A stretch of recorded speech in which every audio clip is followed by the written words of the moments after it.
I'm DC, and on this edition of Over the Guardrail, we welcome Evan Ginsberg to the program. Evan has worked on projects such as The Wrestler and 350 Days, a wrestling documentary. Check out as we play a game, Booking 350 Days, as we create a wrestling card using only superstars from that documentary.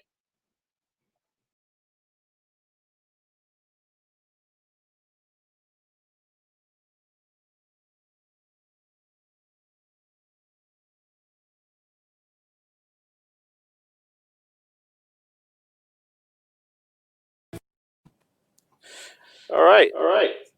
So I got that card here on this side. The first one we were booking would be the preliminary match. I took Lenny Poffo. So out of the other guys that were in 350 days, who would you book against him in a preliminary match? Lanny Poffo, as the Genius. He was a main event guy also. He beat Hulk Hogan on Saturday Night's Main NBC. Event. Yeah, so let's say Lanny Poffo, the Genius, at his peak, I'd put him in the ring with Greg Valentine. Those guys were peers. I think those guys would have had a hell of a match. Now, a lot of people consider Poffo a jobber, and I never really did. What did you think about that? Well, Lanny himself will say that through much of his WWE career, that's how he was used. But that Genius gimmick was big. I mean, he was main eventing arenas against Hogan, Saturday Night Main Event, as we mentioned. So, plus, he was in other territories prior. So, he was main eventer in one territory, mid-card in another, undercard. He had a pretty interesting career. But when you beat Hulk Hogan in front of 4 million people on NBC, you can't like put some jobber tag on him. It just wouldn't be fair. The other thing is, again, a lot of these guys, mid-'80s, a guy like Jerry Valiant, Butcher Paul Vachon, Buddy Rose, these were main event guys prior. Even Baron Cicluna was a tag team champion, WWF. Baron Cicluna main evented the Garden against Bruno. So, they get a certain role and they're kind of pigeonholed, but if people don't know their whole history, it's rather unfair sometimes. And even the idea of quote unquote jobber guy, these guys had an important role. They made the next generation of stars. They built these guys up. A guy like Johnny Rodz, he was a better wrestler than a lot of the main event guys. Sure. A lot of those super heavyweights were big lumbering guys in WWF. Johnny Rodz was a killer. Johnny Rodz was great. So a guy who really gets, a raw deal is Iron Mike Sharp. Mike Sharp, he main evented certain territories. I saw him main event against Backlund. So later in his career, he lost a lot, but that was not representative of his entire career. In Mid-South, the guy main evented. Do you think maybe that's a problem with today's wrestling, that you don't have the people that ever want to take a back seat and maybe take that jobber role? I think, unfortunately, with the fans not always understanding the role, there's a stigma to it. Oh, this guy's a jobber. This guy loses too much. I think WWE, in their own way, with the 50-50 booking, I think that's a mistake. You take a guy like Dolph Ziggler, and he loses half his matches, and next thing you know, he's pushed for a title. And it's like, but I just saw the guy lose 500 matches. Why? So I think wins and losses do count in wrestling. at least from the fans' point of view. And a guy like Piper was like, I'm not letting Hogan pin me. Yeah. I mean, because he's like, I'm making this guy look good. So there's a lot to this. It's complicated.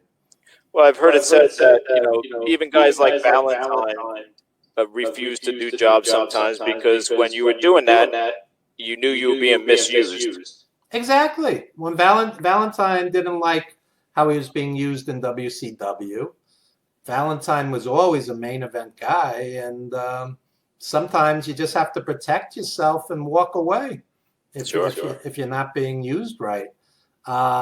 Because again, perception is everything.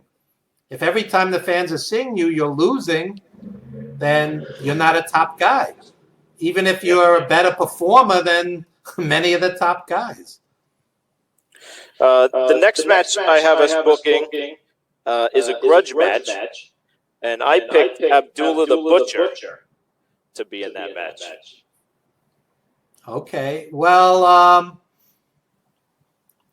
I would put Abdullah in with a guy like Billy Graham. Two big, brawling guys. It's not going to be pretty, but it'll be a great bloodbath brawl. And they had a feud for a while in NWA. So I would put Abdullah with Billy Graham. Do you feel Abdullah is the same type of guy? He doesn't get enough credit because of the type of matches he had? Abdullah is an acquired taste. I mean, basically he'd come out and he'd brawl and he'd stab the guy in the head, and like the original Sheik. And either you loved it or you hated it. I loved Abdullah. I just, if you're going to be over the top, really be over the top and just go crazy. And that's what he did. I mean, I'll tell you, I saw the original Sheik live, and this guy would come out and people would be scared of him. The fans would like back off when he'd come towards the ring. So, guys like Abdullah had this presence, this aura. He was fierce. And, he's not doing what Dynamite Kid was doing, but it's apples and oranges. I appreciated his art. I appreciated Necro Butcher's art. I appreciate, I could watch hardcore.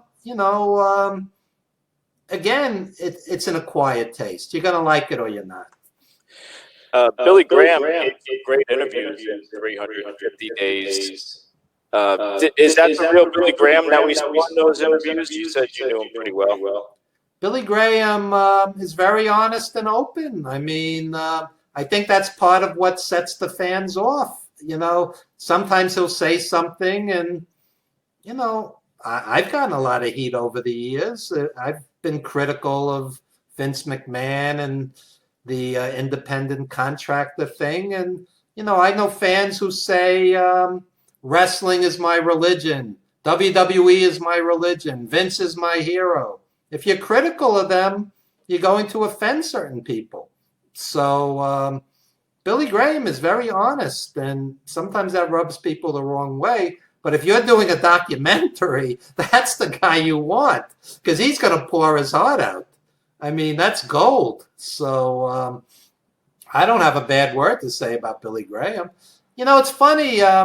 We're promoting this movie, and there's critics of Billy Graham. There's critics of Bret Hart. There's critics of Lex Luger. It's like these guys are celebrities, and they've said and done things, and not everybody's going to love everything they've said and done, but I have nothing but respect for these guys. Bret Hart, he's an artist, what he did in the ring, and if he doesn't like Vince or he has something to say, you have to understand they dropped his brother from the ceiling, from the rooftop, whatever the case may be. It's not all going to be love and flowers. I mean, it's a complicated relationship these guys have. Yeah. There did seem to be a lot of honesty. I was glad to, they went through the steroid era and all that other stuff, and all of them seem to be really honest about it. Yeah. Yeah. It's not a secret. It's, you're not shooting heroin. It is what it is. And what people also have to understand is sometimes it was to heal quicker. They had terrible injuries, and the steroids helped. Sometimes it would help the injuries heal faster. So, but Billy Graham's pretty open. The steroids, hurt him in various ways. So, there's pluses and minuses. I'm certainly not endorsing it. I had a friend, Tiger Khan, who, I love the guy like a brother, and the steroids and the drugs and everything, they found him dead at 33. So I'm the last guy that's going to endorse any of it, but, these guys, again, they were trying to balance being on the road, being hurt, not losing their spot, keeping their push. It was complicated. Another guy that had some interesting stories about being on the road was Ted DiBiase. Yeah. And I have him booked in a loser leaves town match. Who would you put in there against him? Well, Paul Orndorff in his prime was a tremendous, tremendous wrestler, as good as anybody. I would say DiBiase and Orndorff in their prime, that would have been a classic. See, I'm not really doing face heel now because in different parts of their career, they were both. When they had that North American title, Ted DiBiase was the face champion, and Patterson was the heel challenger. And next thing you knew, it was the Intercontinental champion, and Patterson was the Intercontinental champion. And but DiBiase and Orndorff would have, in their prime, been an unbelievable match. Those are two of the all-time greats. Yeah. DiBiase is a guy like people talk about AJ Styles today, how he can have a great match with anybody. Ted DiBiase, I think, was the same way. I don't know that I ever saw him have a bad match. DiBiase in the 80s was tremendous, just tremendous. And, I wasn't big on the characters. It was, this guy's a plumber, this guy's, but once that guy got in the ring, forget the character. This guy had a great match every night of the week. So, you see, it's interesting. I tell people Ric Flair could have a great match with anybody. Backlund couldn't. Backlund was great with the wrestlers. Backlund was good with Valentine and Morocco and Adonis, guys who could wrestle.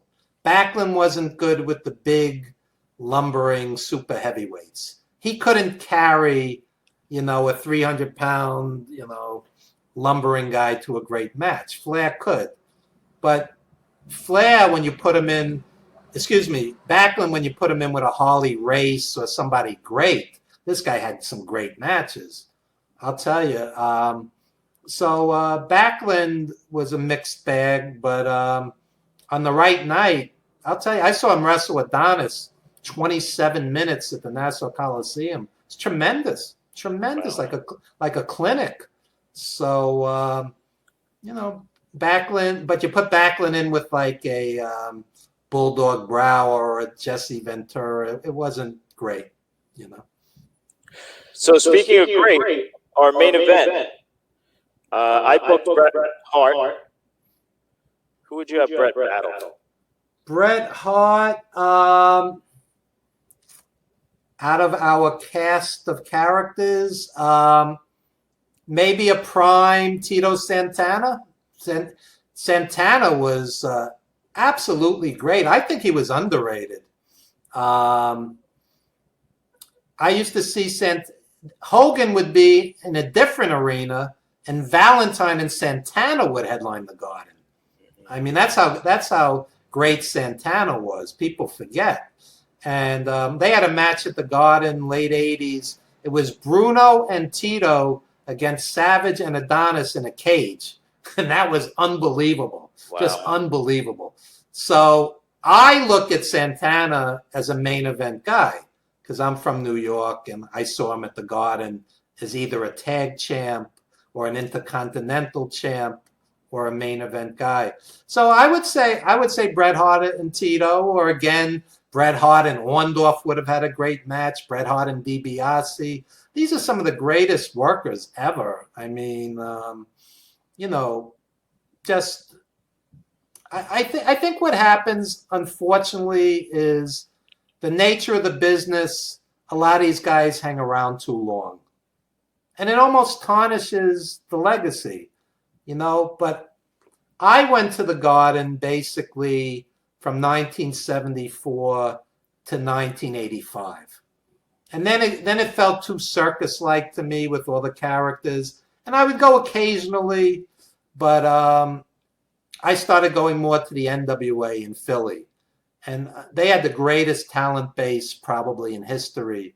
They had Flair and the Horsemen and the Midnight Express, Rock and Roll Express, Road Warriors, Russians. They had guys like Jimmy Valiant and Billy Graham mid-card. Wow. These guys were always main event guys in WWF. Mid-card. That's how loaded their talent was. So to me, that was better wrestling than what WWF was doing late 80s.